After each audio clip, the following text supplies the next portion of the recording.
Colorado results are known, as you see, but there are still outstanding questions about some of last night's results. Amna Nawaz has that. Let's take a deeper look now at two states with key races still too close to officially call.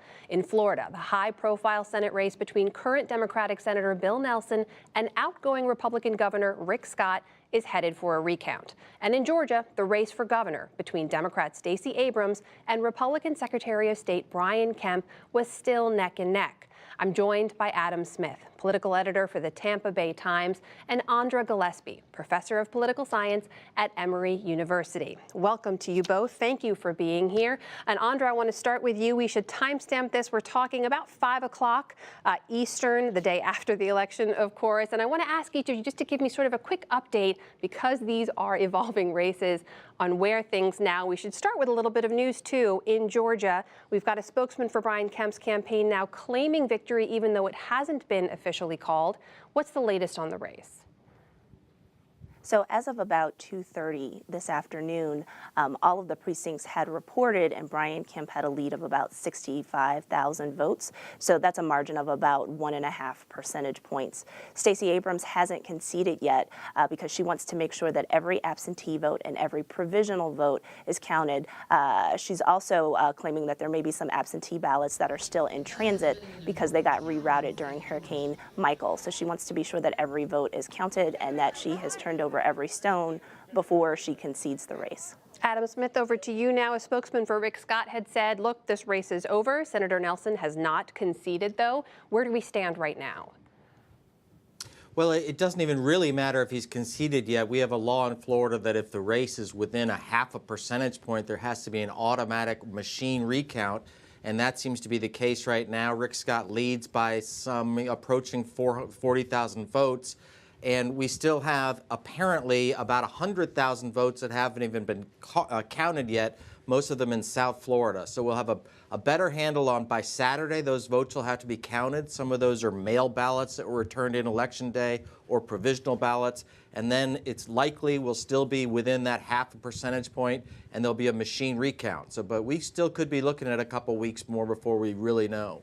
Let's take a step back, though. Andra, I want to go back to you on this to talk about how we got here in the first place. This was going to be an uphill battle for Stacey Abrams anyway. It's a deep red state. There's a lot of history potentially to be made if she wins. Did you expect it to be this close going in?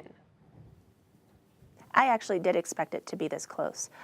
We have seen the margins for gubernatorial candidates shrink in the last few election cycles. So whereas a decade or more ago you would have seen candidates, Republican candidates, win by double-digit margins, those margins had started to narrow. So in 2014, for instance, Jason Carter lost to Nathan Deal by about 8 percentage points because of the heightened political polarization and Democratic enthusiasm and interest in this race, and also because of Stacey Abrams' efforts to grow the electorate, to reach out to new voters, and to deeply engage them and mobilize them to get them to turn out to vote. It was very likely that she was going to grow the Democratic base, and she made every effort to try to narrow that gap. So even if she does eventually lose this race, she does have to be credited for having gotten out as many Democratic votes as she did. Adam Smith, what about you? Florida has a history of very close, high-profile races. Did we think we'd end up here? Yeah, I mean, Florida, it's just extraordinary. We're talking about a state with 13+ million voters, and over and over and over again, we have these top-of-the-ballot races that come down to 1 percentage point. That's been the last 3 governor's races. That's this U.S. Senate race. That's the last couple presidential elections. And Lord knows that's the 2000 recount. We are just a evenly divided state. So you mentioned Saturday. We might know more in the next few days. Adam, just stay with me here and give me the timeline very quickly moving forward. When could we have a result in this race?